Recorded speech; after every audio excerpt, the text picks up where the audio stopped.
Ignacy Paderewski was an exceptional figure, a world-famous pianist, composer, statesman, friend of US presidents, an idol of the American public. Paderewski had a special influence on the history of his homeland, the history of music, and the history of culture on a global scale.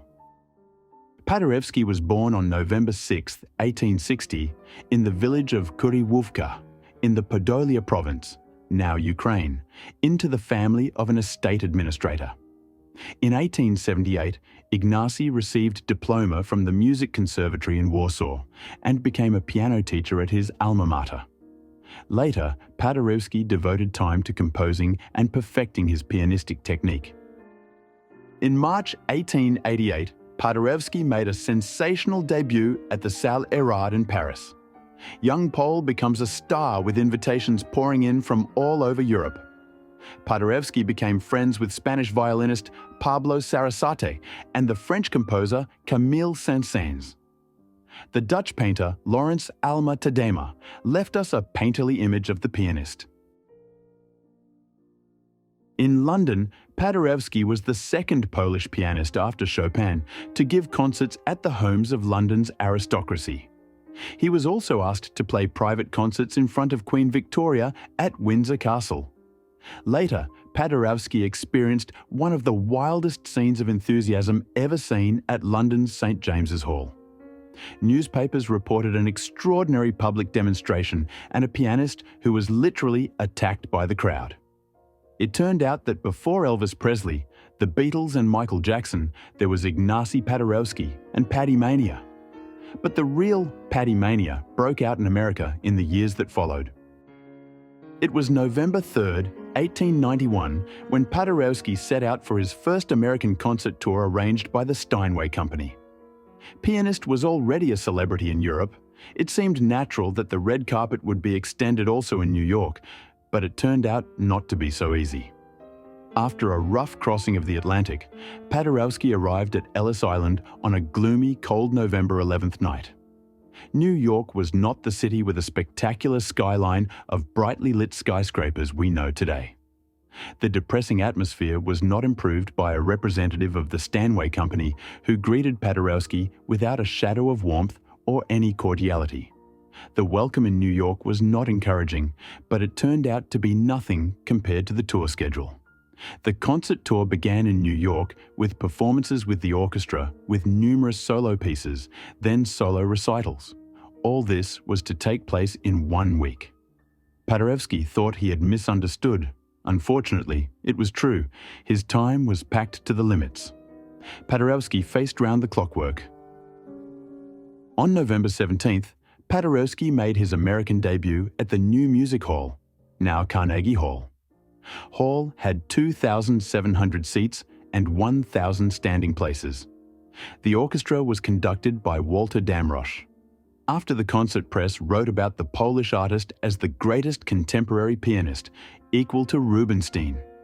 Later, Paderewski performed in Madison Square Garden and in Boston Music Hall with the Boston Symphony Orchestra, considered the best in the country.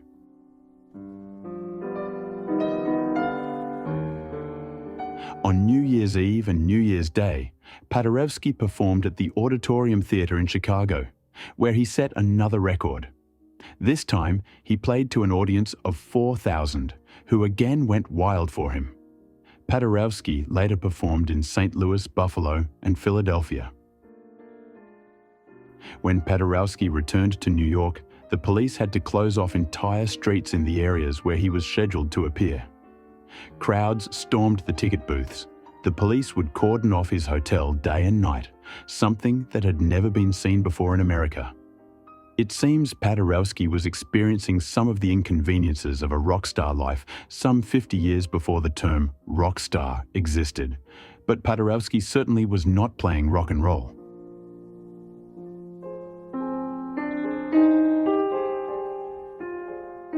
At the end of the first tour, wanting to repay the American audience for their warm welcome, Paderewski proposed to end the tour with a performance, the proceeds of which would be donated to the fund for the construction of the Washington Arch in New York. The second concert tour in 1892 was much better organized. Organizers provided Paderewski with a comfortable railway lounge. A special Pullman car attached to regular trains had a bedroom, a library, an elegant dining room, and a lounge with a piano for practice. Soon, train became a sensation. Crowds gathered at stations and along the train routes. Dramatic scenes took place in front of the ticket box offices. People waited many hours for tickets to be sold. This was something America had never experienced before.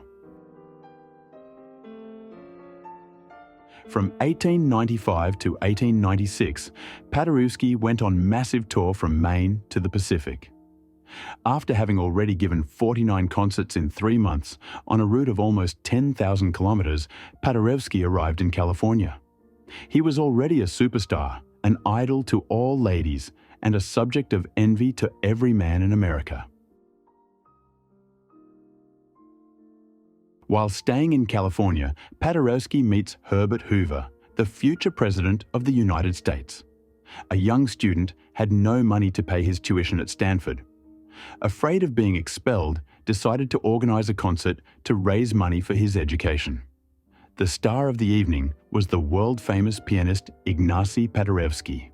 The bad timing of the concert during Holy Week resulted in unsold tickets and a considerable financial loss. When Paderewski learned about this, he not only waived his honorarium, but paid for renting the hall. His kindness was repaid by President Hoover over 20 years later, when he provided humanitarian relief to war-ravaged Poland via the American Relief Administration.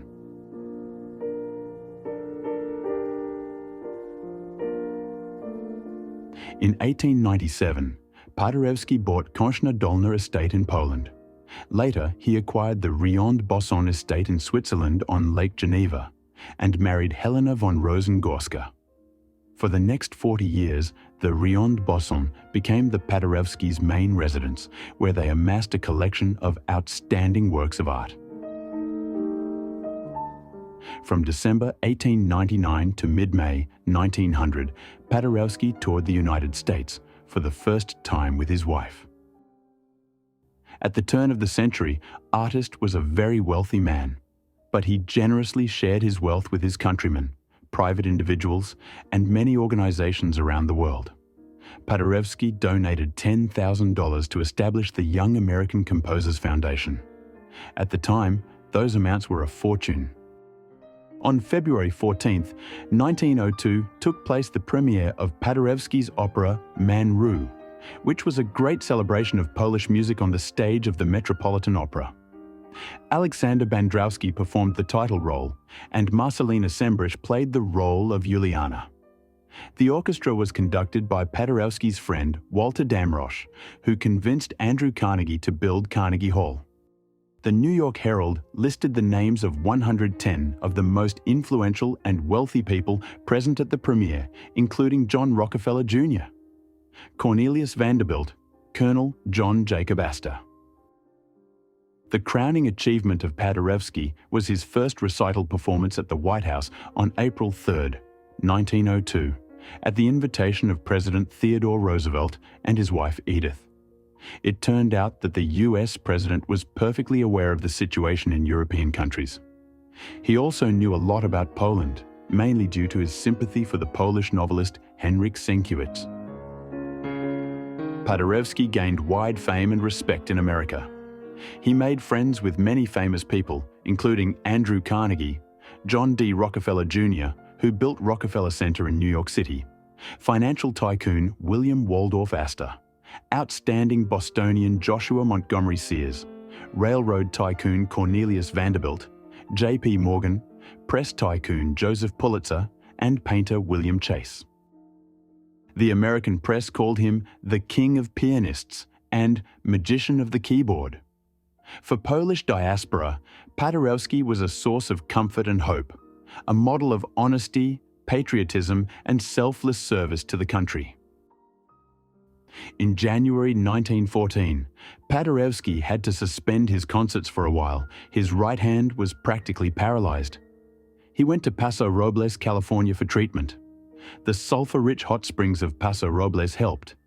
Paderewski liked the landscape, the peace and quiet. He soon bought 2 ranches in California. The first he named Rancho San Ignacio, in honor of his patron saint, the second Rancho St. Helena, in honor of his wife. Paderewski became one of the largest landowners on the Central Coast. He planted fruit trees, plum orchards, walnut orchards, an almond plantation, and devoted over 80 hectares to vineyards. The locals knew that this carefree man in a perfectly ironed white suit, with a hat and cane, a rough moustache, was big, both in the world of music and politics, but in Paso Robles, he was one of them. During World War I, the political landscape of Europe was transformed. Paderewski used all of his influence and skills to advance the cause of Polish independence. He arrived in the United States on April 17, 1915, this time not as a beloved virtuoso, but as a representative of the Polish Victims' Relief Fund, founded with Henryk Sienkiewicz in Vevey, Switzerland. Paderewski began an intensive campaign to help Poland. He consolidated Polonia, recruited friends to aid activities, appealed to the hearts of Americans, and asked for support for starving compatriots, campaigned for military aid. On May 30th, Paderewski delivered a speech at a Polish community rally at the Tadeusz Kościuszko Monument in Chicago. The patriotic demonstration gathered over 150,000 people.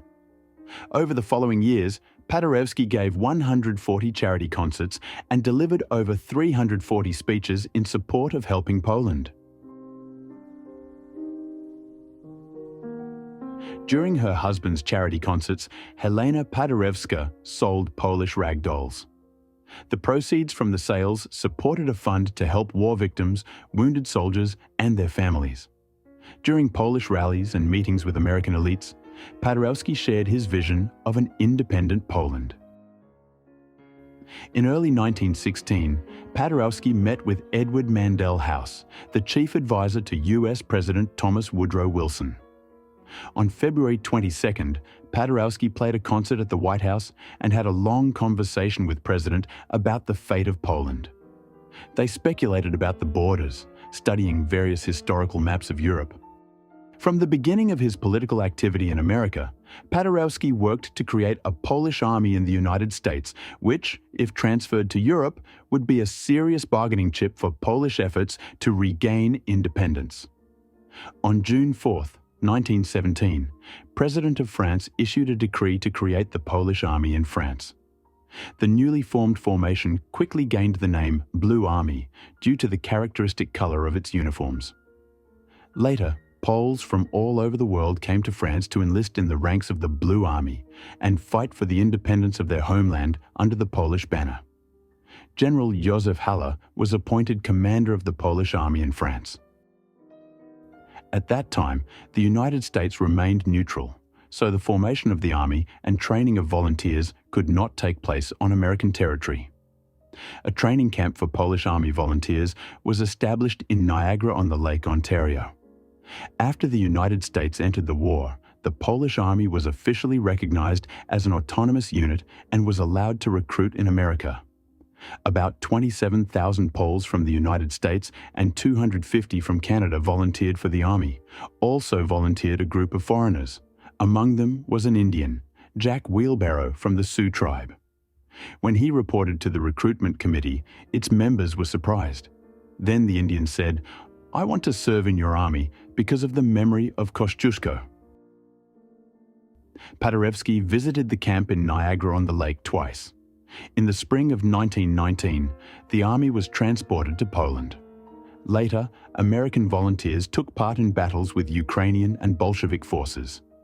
In February 1920, they took over Pomerania from the Germans, then took part in an expedition to Kiev, defended Lviv from the Bolsheviks, and fought on the outskirts of Warsaw in August 1920. On January 8, 1918, in a speech on the aims of war and conditions of peace, President Wilson recognized the independence of Poland as one of the conditions for future peace in Europe. Paderewski gave over 140 concerts and delivered over 340 speeches supporting Poland. Paderewski spent a lot of time in New York.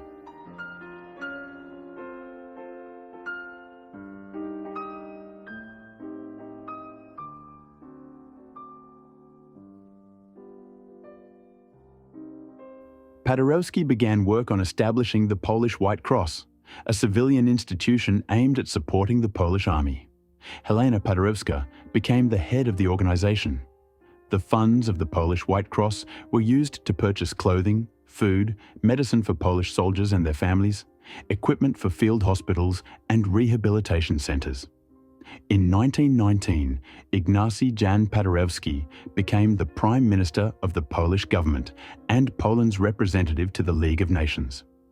He signed the Versailles Treaty, which restores Polish sovereignty after more than 120 years. Paderewski's life's dream came true.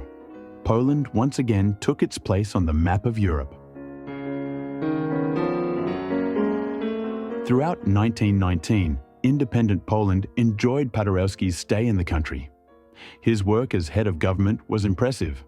However, Paderewski resigned from public office, believing that the Polish state was already a permanent part of Europe. He resumed his piano career, returned to concerts. In 1921, Paderewski moved permanently to Paso Robles. His welcome on March 26th was truly royal. In Paso Robles, he personally supervised the care of the vines, and Paderewski's wines became some of the best wines in California. The memory of Paderewski survived in California and is still alive today. At the Paso Robles Inn, one of the banquet halls bears his name. Paderewski was a good spirit of this land. Paderewski's financial difficulties forced him to begin performing again. He resumed his concert tour throughout America and Canada. His first performance in years at Carnegie Hall on November 22, 1922, was of the greatest events in the history of 20th century music. Over the next few years, Paderewski toured America again. For his political achievements, he received an honorary doctorate of law from the University of Southern California. Other universities also honored Paderewski: University of Lviv, Yale, Jagiellonian, Oxford, Columbia, Glasgow, Cambridge, and New York University. In February 8, 1932 at Madison Square Garden, Paderewski gave an extraordinary concert attended by a record audience of 16,000 people. Profit from the concert went to unemployed American musicians.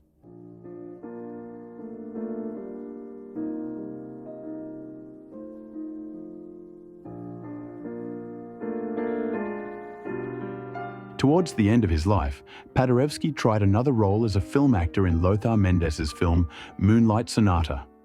Film was a great success, and so was Paderewski. It seems being successful was something Paderewski was always good at. In 1938, Paderewski gave a 40-minute radio recital, broadcast live around the world, in North America on the NBC network. In 1939, last concert tour in the United States, last visit in California. There was nothing unusual in the public outpouring of love and tears that occurred in 1939 when he performed his farewell concert for the audience of 8,000 people at the Los Angeles Shrine Auditorium, and then for almost as large of a crowd of his enthusiastic admirers at the San Francisco Civic Exposition Auditorium. On February 28th, 1939 Carnegie Hall concert brought 50 million Americans to their radios. May 21st in Rochester, New York, was Paderewski's last public performance. Paderewski treated the outbreak of World War II as a personal tragedy. He witnessed the fall of a country whose independence had been his driving force for most of his life. He resumed his political and patriotic activities, and from his home in Switzerland, he led anti-Nazi campaigns. He organized aid for war victims in Poland, sent letters to politicians, and appealed for help to citizens of America, Great Britain, and France. The German Nazis placed Paderewski's name in the so-called Black Book, containing a list of enemies of the Third Reich. Paderewski served his fatherland until the last days of his life. In September 1940, after his last journey across the Atlantic at the personal invitation of the US President, Paderewski arrived in America for the last time on November 6, 1940. He was still very popular. Paderewski appealed for help for Poland, spoke at rallies and meetings.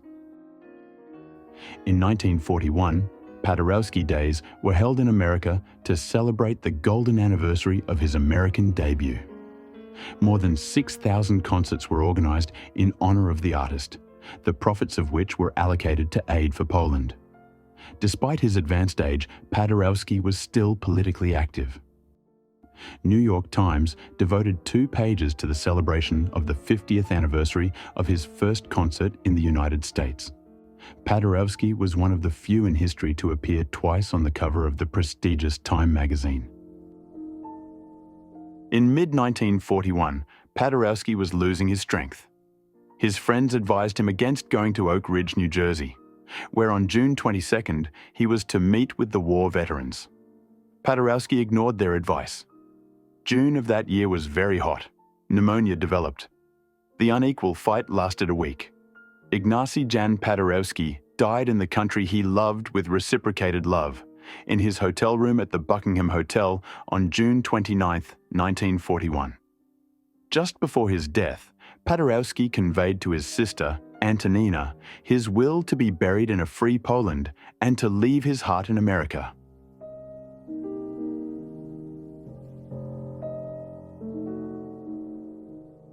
The funeral mass was held in St. Patrick's Cathedral in Manhattan.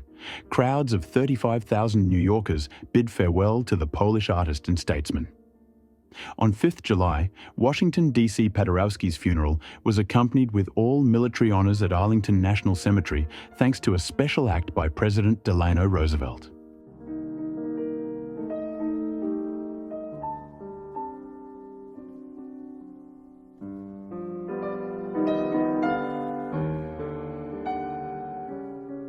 His heart is encased in a bronze sculpture in the National Shrine of Our Lady of Czestochowa near Doylestown, Pennsylvania. It took the fall of communism in Eastern Europe to get Paderewski a ticket home. On June 29, 1992, with President Bush aboard Air Force One, Paderewski's remains were transferred to Poland and buried in the crypt of St. John's Cathedral in Warsaw.